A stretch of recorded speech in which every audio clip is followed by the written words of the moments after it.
Piano teachers, this is a video about problem solving in the first sonata by Beethoven in F minor that I encountered with a student of mine. The problem was the following. In the beginning, while I asked him to play for me separate hands, because when he played together I could see already some rhythmical instabilities, he was playing it all correct. This triplet was always on time, his fingers were fast. So separately, it sounded like this.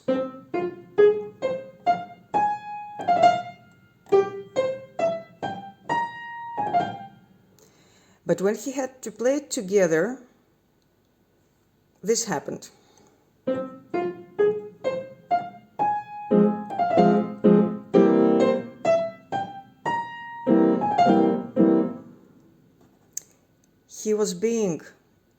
It was probably hard for him to synchronize both hands, and he would go late on these triplets, making this third beat late. So all this bar and this bar where you had the triplets, instead of counting 4 beats, he was counting in essentially like 4 beats and a half, or even sometimes even 5 beats. So we did the following. I asked him to play, well, first counting out loud, just the right hand, so that he can understand where is 1, where is 2, where is 3, and where is 4, right? So we had to 1, 2, 3, 4, 1, 2, 3, 4. I had to first remind him that first he's gonna count 2, because this dot is taking time from this triplet. And then on 3, he has to play these triplets very fast, so that on 3 he is already on this F key. So 1, 2, 3, 4, 1, 2, 3, 4, 1, 2, 3, 4.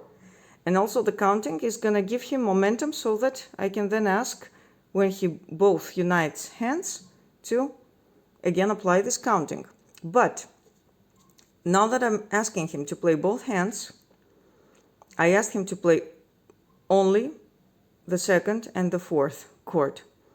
We are taking away the third because I don't want him to get stressed about uniting this chord when he has these triplets. And we had the following happening. 1, 2, 3, 4, 1, 2, 3, 4. He was still a little bit late, but it was in the beginning just because he had to synchronize both hands. After the third revision, repeat, he was already playing on time.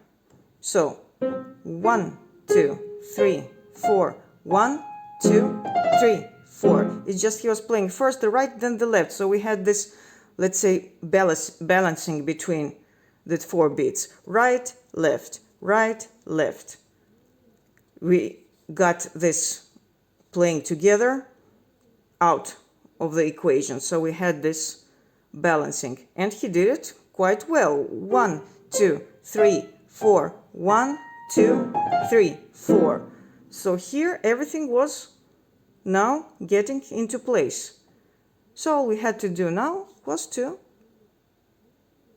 add this second chord on the third beat, but just to be careful not to erupt the previous synchronization that we established.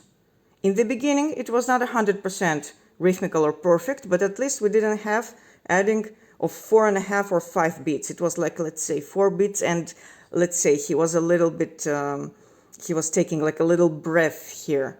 1, 2, 3, 4, 1, 2, 3, 4, 1. It's still not perfect, but at least we are already kind of gathering our beats to reach exactly the 4 beats. So by the time he was repeating already the third or the fourth time, we already got it. We solved the problem, and his synchronization with the whole score as it's written was on time. 1, 2, 3, 4, 1, 2, 3, 4, 1, 2, 3, 4, 1, 2, 3, 4. So in the beginning, this balancing, this experimenting, 1, 2, 3, 4, where we got out that third beat from the left hand. It got him first to play together to get the rhythmical skeleton correct, and then we just added this score because this information already got into his fingers, finger muscle memory, also the acoustical memory, and we just added one more chord, and we got 1, 2, 3, 4, 1, 2, 3, 4. So both his right hand was not being late on the triplets, and we didn't have any problem adding the third beat on time and solving the problem of keeping our beat correct, our tempo correct throughout the whole phrase. Have a good practice.